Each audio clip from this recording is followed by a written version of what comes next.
Strategi mengatasi berbagai ancaman terhadap Ipolexos-Buthankam dalam membangun integrasi nasional.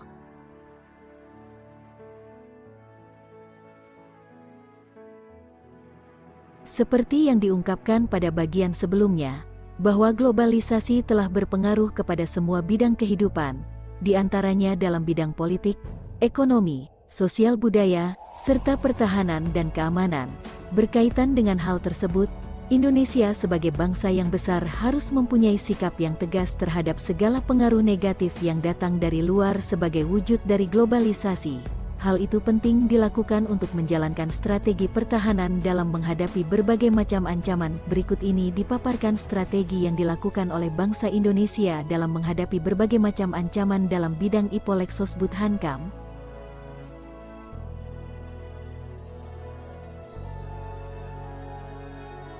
1. Strategi mengatasi ancaman di bidang ideologi dan politik.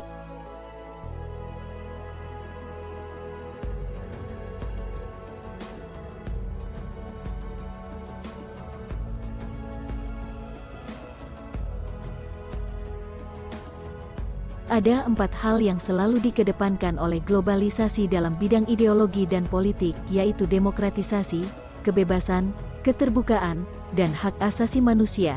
Keempat hal tersebut oleh negara-negara adidaya, Amerika Serikat dan sekutunya, dijadikan standar atau acuan bagi negara-negara lainnya yang tergolong sebagai negara berkembang. Acuan tersebut dibuat berdasarkan kepentingan negara adidaya tersebut, tidak berdasarkan kondisi negara yang bersangkutan. Tidak jarang jika suatu negara tidak mengedepankan 4 hal tersebut dalam kehidupan politik di negaranya, maka negara tersebut akan dianggap sebagai musuh bersama. Bahkan lebih menyedihkan lagi dianggap sebagai teroris dunia serta diberikan sanksi berupa embargo dalam segala hal yang menyebabkan timbulnya kesengsaraan seperti kelaparan, konflik, dan sebagainya.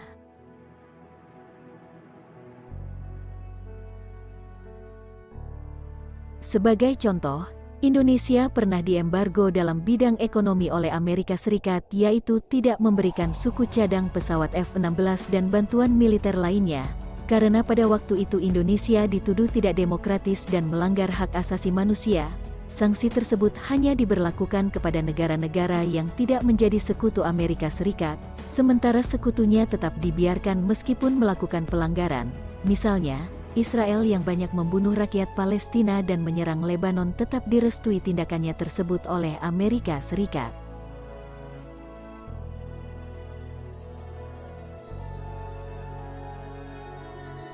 Di sisi lain, isu demokrasi pada saat ini benar-benar memengaruhi kehidupan berbangsa dan bernegara. Segala peristiwa selalu dikaitkan dengan demokratisasi. Akan tetapi, demokrasi yang diusung adalah demokrasi yang dikehendaki oleh negara-negara adidaya yang digunakan untuk menekan bahkan menyerang negara-negara berkembang yang bukan sekutunya. Akibatnya selalu terjadi konflik kepentingan yang pada akhirnya mengarah pada pertikaian antar negara. Berkaitan dengan hal tersebut, Indonesia sebagai negara yang menganut paham demokrasi Pancasila harus mampu menumbuhkan pemerintahan yang kuat, mandiri, dan tahan uji, serta mampu mengelola konflik kepentingan. Konflik kepentingan dapat menghancurkan persatuan dan kesatuan bangsa Indonesia yang pluralistik. Pengelolaan konflik kepentingan dilakukan dengan tetap memperteguh wawasan kebangsaan yang berlandaskan Bhinneka Tunggal Ika.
Bangsa Indonesia harus mampu menunjukkan eksistensinya sebagai negara yang kuat dan mandiri, namun tidak meninggalkan kemitraan dan kerjasama dengan negara-negara lain dalam hubungan yang seimbang, saling menguntungkan, saling menghormati, dan menghargai hak dan kewajiban masing-masing. Untuk mencapai hal tersebut, bangsa Indonesia harus segera mewujudkan hal-hal sebagai berikut.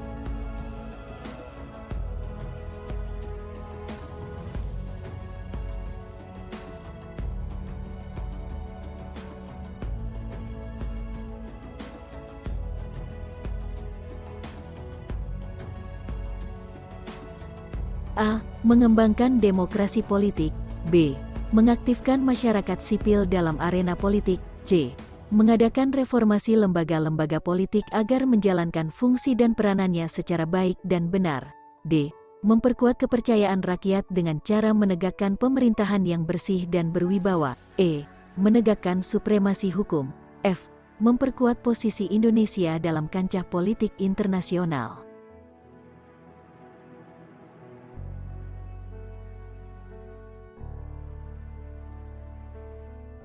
2. Strategi mengatasi ancaman di bidang ekonomi.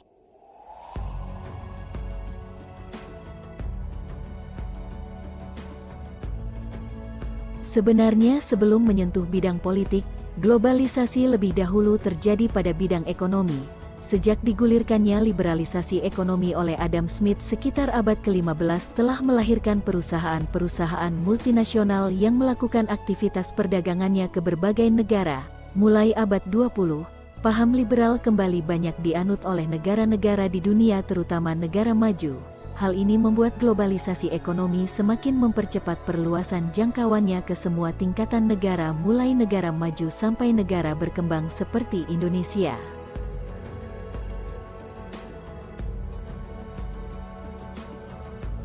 Kenyataan yang terjadi, globalisasi ekonomi lebih dikendalikan oleh negara-negara maju.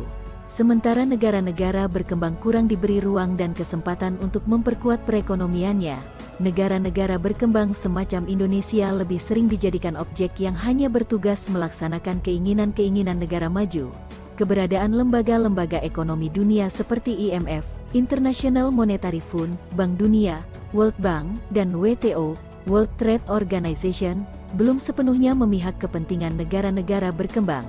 Dengan kata lain, negara-negara berkembang hanya mendapat sedikit manfaat bahkan menderita karena kebijakan yang salah dan aturannya yang tidak jelas. Hal tersebut dikarenakan ketiga lembaga tersebut selama ini selalu berada di bawah pengawasan pemerintahan negara-negara maju sehingga semua kebijakannya selalu memihak kepentingan-kepentingan negara maju.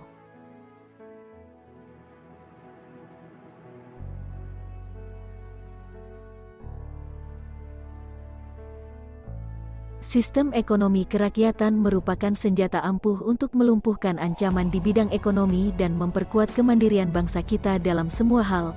Untuk mewujudkan hal tersebut, kiranya perlu segera diwujudkan hal-hal di bawah ini.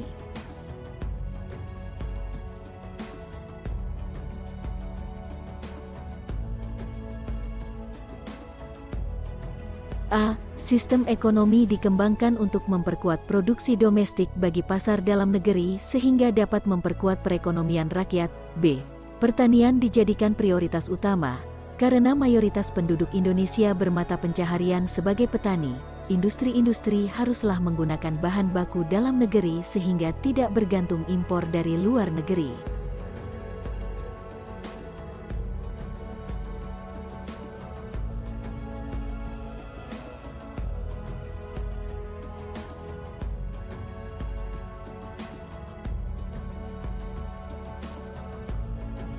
C. Perekonomian berorientasi pada kesejahteraan rakyat, artinya, segala sesuatu yang menguasai hajat hidup orang banyak harus terjangkau oleh daya beli masyarakat. D. Tidak bergantung pada badan-badan multilateral seperti IMF, Bank Dunia, dan WTO. E.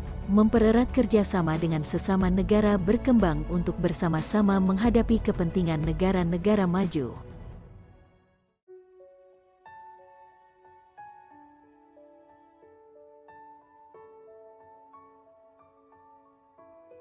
3. Strategi mengatasi ancaman di bidang sosial budaya.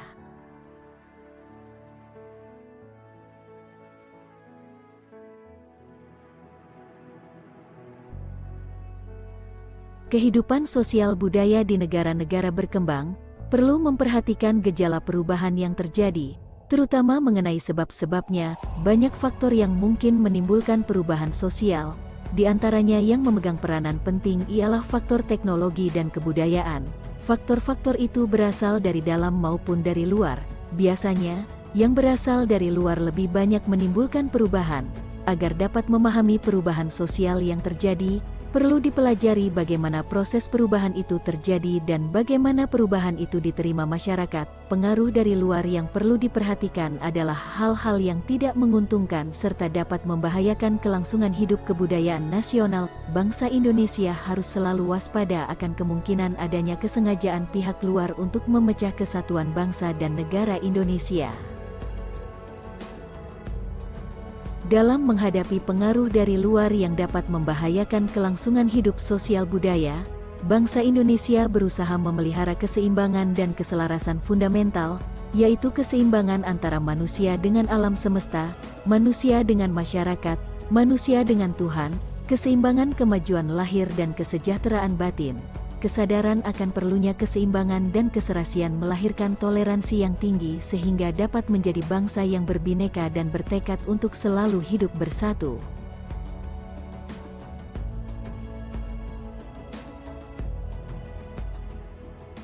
Empat, strategi mengatasi ancaman di bidang pertahanan dan keamanan.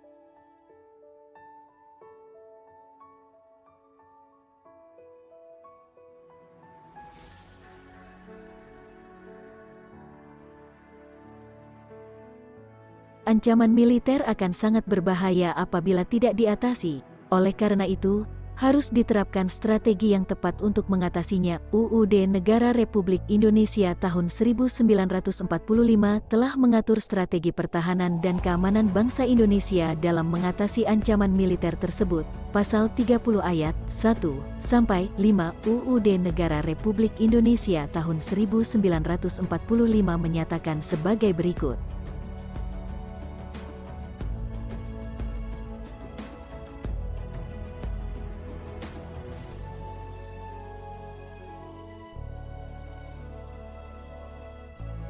Satu, tiap-tiap warga negara berhak dan wajib ikut serta dalam usaha pertahanan dan keamanan negara. 2. Usaha pertahanan dan keamanan negara dilaksanakan melalui sistem pertahanan dan keamanan rakyat semesta oleh Tentara Nasional Indonesia dan Kepolisian Negara Republik Indonesia sebagai kekuatan utama dan rakyat sebagai kekuatan pendukung. 3. Tentara Nasional Indonesia terdiri atas Angkatan Darat, Angkatan Laut dan Angkatan Udara sebagai alat negara bertugas mempertahankan, melindungi, dan memelihara keutuhan dan kedaulatan negara. 4. Kepolisian Negara Republik Indonesia sebagai alat negara yang menjaga keamanan dan ketertiban masyarakat bertugas melindungi, mengayomi, melayani masyarakat, serta menegakkan hukum. 5. Susunan dan kedudukan Tentara Nasional Indonesia, Kepolisian Negara Republik Indonesia, hubungan kewenangan Tentara Nasional Indonesia dan Kepolisian Negara Republik Indonesia di dalam menjalankan tugasnya. Syarat-syarat keikutsertaan warga negara dalam usaha pertahanan dan keamanan negara, serta hal-hal yang terkait dengan pertahanan dan keamanan diatur dengan undang-undang.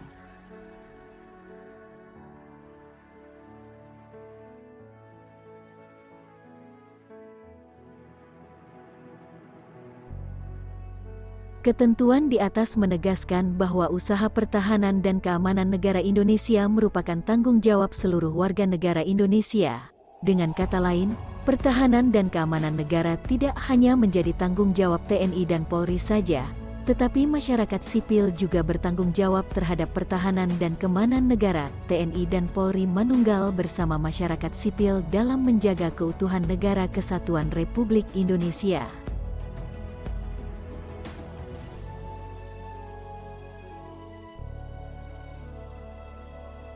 UUD Negara Republik Indonesia tahun 1945 juga memberikan gambaran bahwa strategi pertahanan dan keamanan negara untuk mengatasi berbagai macam ancaman militer dilaksanakan dengan menggunakan sistem pertahanan dan keamanan rakyat semesta, Sishankamrata. Sistem pertahanan dan keamanan rakyat semesta pada hakikat adalah segala upaya menjaga pertahanan dan keamanan negara yang seluruh rakyat dan segenap sumber daya nasional, sarana dan prasarana nasional, serta seluruh wilayah negara merupakan satu kesatuan pertahanan yang utuh dan menyeluruh.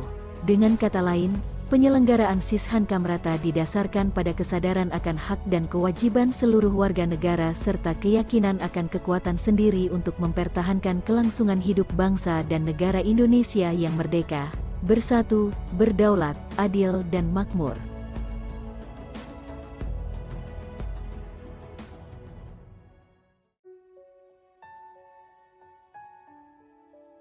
Sistem pertahanan dan keamanan yang bersifat semesta merupakan pilihan yang paling tepat bagi pertahanan Indonesia yang diselenggarakan dengan keyakinan pada kekuatan sendiri serta berdasarkan atas hak dan kewajiban warga negara dalam usaha pertahanan negara. Meskipun di kemudian hari Indonesia telah mencapai tingkat kemajuan yang cukup tinggi, model tersebut tetap menjadi pilihan strategis untuk dikembangkan dengan menempatkan warga negara sebagai subjek pertahanan negara sesuai dengan perannya masing-masing. Sistem pertahanan dan keamanan negara yang bersifat semesta bercirikan berikut.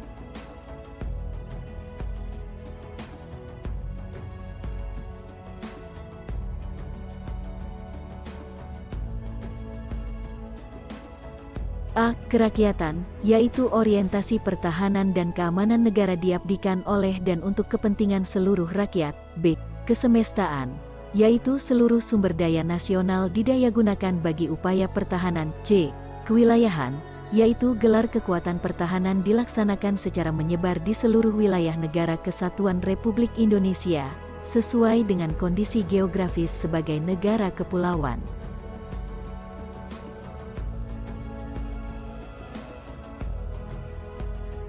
Pengerahan dan penggunaan kekuatan pertahanan didasarkan pada doktrin dan strategi Sishankamrata yang dilaksanakan berdasarkan pertimbangan ancaman yang dihadapi Indonesia, agar pengerahan dan penggunaan kekuatan pertahanan dapat terlaksana secara efektif dan efisien, diupayakan keterpaduan yang sinergis antara unsur militer dengan unsur militer lainnya, maupun antara kekuatan militer dengan kekuatan nirmiliter. Keterpaduan antara unsur militer diwujudkan dalam keterpaduan tiga kekuatan militer Republik Indonesia, yaitu keterpaduan antar kekuatan darat, kekuatan laut, dan kekuatan udara. Adapun keterpaduan antara kekuatan militer dan kekuatan nirmiliter diwujudkan dalam keterpaduan antar komponen utama, komponen cadangan, dan komponen pendukung. Keterpaduan tersebut diperlukan dalam pengerahan dan penggunaan kekuatan pertahanan, baik dalam rangka menghadapi ancaman tradisional maupun ancaman non-tradisional.